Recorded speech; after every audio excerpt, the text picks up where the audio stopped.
War 2 এর teaser দেখে কেন খেপে লাল দর্শক? অপরদিকে 25 কোটি ক্ষতিপূরণ চেয়ে পরেশ রাওয়ালকে অক্ষয়ের লিগাল নোটিশ জানাবো আপনাদের। প্রথমে আসা যাক ওয়ার 2 এর কাছে। 2025 সালের অন্যতম প্রতীক্ষিত ছবি ওয়ার 2 এর প্রথম ঝলক মুক্তি পেল মঙ্গলবার 20 মে এবং প্রত্যাশা মতো এই টিজার ঘিরে তৈরি হয় প্রবল উন্মাদনা। ঋত্বিক রোশন ও জুনিয়র এনটিআর এর মুখোমুখি সংঘর্ষ, আন্তর্জাতিক লোকেশনে হাই অক্টেন অ্যাকশন সব মিলিয়ে ওয়ার 2 বড় মাপের ছবি বলেই মনে করেছেন অনেক ভক্ত। তবে সব দিক থেকে খুশি নয় দর্শকরা। সোশ্যাল মিডিয়ায় প্রশংসার পাশাপাশি কিন্তু শুরু হয়েছে সমালোচনার বন্যা। অনেকেই ওয়ার 2 এর ঝলক দেখে বলছেন পুরনো মদ নতুন বোতলে। টিজারে দেখা যাচ্ছে ঋত্বিক ও জুনিয়র এনটিআর পরস্পরের বিরুদ্ধে যুদ্ধরত। Train, plane, hand to hand combat সব আছে।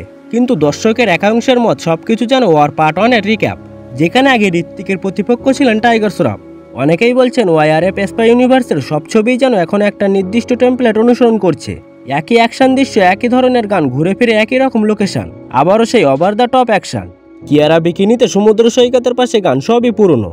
অন্য একজনের বক্তব্য একেবারে ফাস্ট অ্যান্ড ফিউরিয়াসের ভারতীয় সংস্করণ হয়ে যাচ্ছে। সবুজ পর্দা, আজব ভিএফএক্স, পোস্টারটাও খুবই সাধারণ।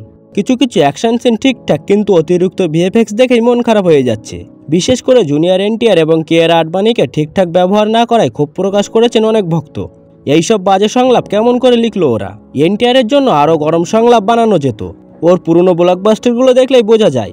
অপরদিকে এখনও দর্শক মনে সতেজ হেরাফেরি। দীর্ঘ অনেক বছর পর যখন ফ্র্যাঞ্চাইজিতে নতুন ছবি আসার ঘোষণা এলো, ভীষণ খুশি হয়েছিলেন সিনেমা প্রেমীরা। পর্দায় অপেক্ষায় ছিলেন অক্ষয়, পরেশ এবং সুনীলের জুটি দেখার। কিন্তু অপ্রত্যাশিতভাবে হেরাফেরি 3 এর কাজ শুরু হওয়ার কিছুদিনের মধ্যেই ছবিটি থেকে সরে দাঁড়ানোর সিদ্ধান্ত নেন পরেশ রাওয়াল। বিষয়টিকে অপেশাদারি দাবি করে এবার তার বিরুদ্ধে লিগাল নোটিশ পাঠিয়েছেন সিনেমাটির প্রযোজক ও অভিনেতা অক্ষয় কুমার। পরিচালকের সঙ্গে ক্রিয়েটিভ ডিফারেন্স থাকার কারণে ছবি থেকে সরে দাঁড়িয়েছেন পরেশ রাওয়াল। যদিও পরে সোশ্যাল মিডিয়ায় পোস্ট করে জানান সৃজনশীল মতবিরোধীর জন্য তিনি ছবি থেকে সরে দাঁড়াননি। পরিচালকের প্রতি অগাধ ভালোবাসা, শ্রদ্ধা জানিয়েই তিনি এই সিদ্ধান্ত নিয়েছেন।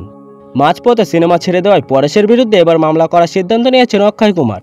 গোটা ব্যাপারটিকে অভিনেতার অপেশাদার মনোভাব বলে উল্লেখ করে ইতিমধ্যেই পরেশ রাওয়ালকে আইনি নোটিশ পাঠানো হয়েছে।